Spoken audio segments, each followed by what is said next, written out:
closed captioning brought to you by the Notaries Public of BC.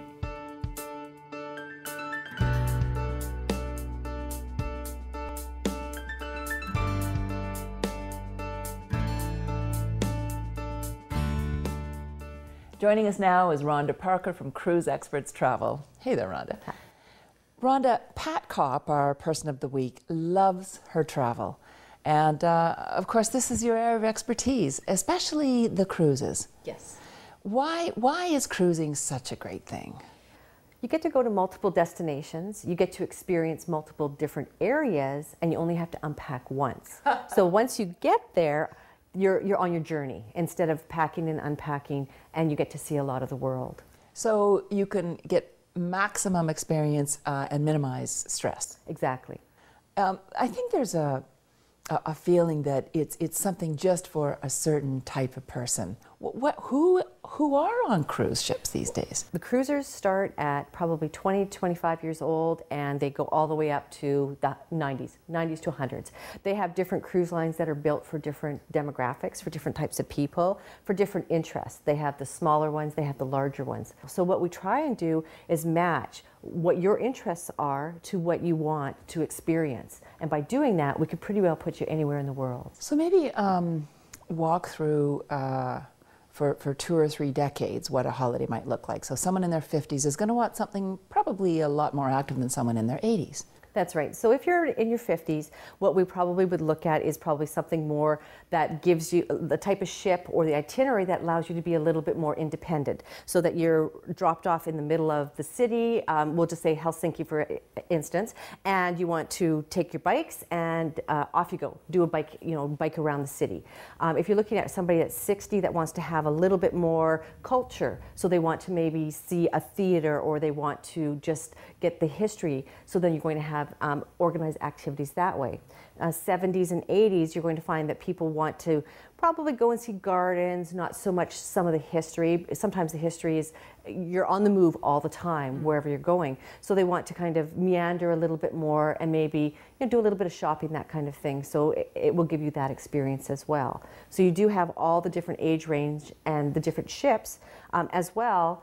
The river cruising. Now, river cruising is it's just exploding, and it's because it's in the middle of Europe. So you get to go all the way through Europe. We'll just say the Grand European that goes from Amsterdam to Budapest, and you get to see all of these places. You only unpack once, and you're in the hearts of the city. So the age demographics and the ships, we can now marry you up to something like that as well. So if you're in your 50s, you're riding bicycles. That's right, riding bicycles as the ship is going down the river, the canals. You're biking right beside them, and the others, the ages 60s, 70s, they're sitting on board having a beer, having tea, that kind of thing. So they do have lots of different offerings that way. Well, I don't know, we have a lot of North of 49ers in their 60s, 70s, and 80s that still would be riding their bikes. Definitely. I'll tell you, but it's really nice to know there's options. Yeah. You've actually totally opened my eyes about cruising, because I sort of had this, I think, quite an old-fashioned view of what was possible. And I think for a lot of us, we think, you're stuck on a boat and you're going to just eat too much for 2 weeks, and that's that, right? And then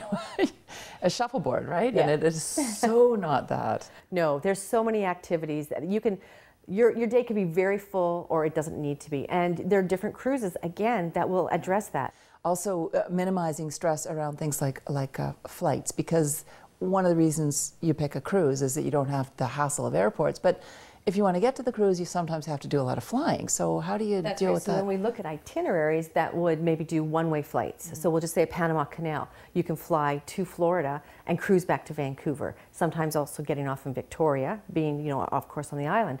We have itineraries that are doing one-ways from going to Australia, cruising back to Vancouver, or San Diego, again on the West Coast. We always like to make sure that we get the client there at least one day before, and so that when they arrive, they have that day to acclimatize, get on the time changes, and then the next day they're right into their holiday. And they don't feel like they're rushed and that they've missed the first couple of days of their vacation. I would imagine that for some people who have health issues, cruises present an opportunity to travel that otherwise wouldn't be there. Definitely. What happens is when you're on, if you're needing a little bit of assistance embarking, getting onto the ship and disembarking, they do have people that will come and meet with you, wheelchair you. it's kind of like at the airports, you've got like the little carts that'll get you to and fro, the different gates and that. So they will assist you, they'll expedite you getting you on board the ship. Once you're on board the ship, you have doctors and a clinic that are there, so if anything goes wrong or you have any concerns, that you always have that security with you as well. And one of the things that we always suggest is definitely travel insurance.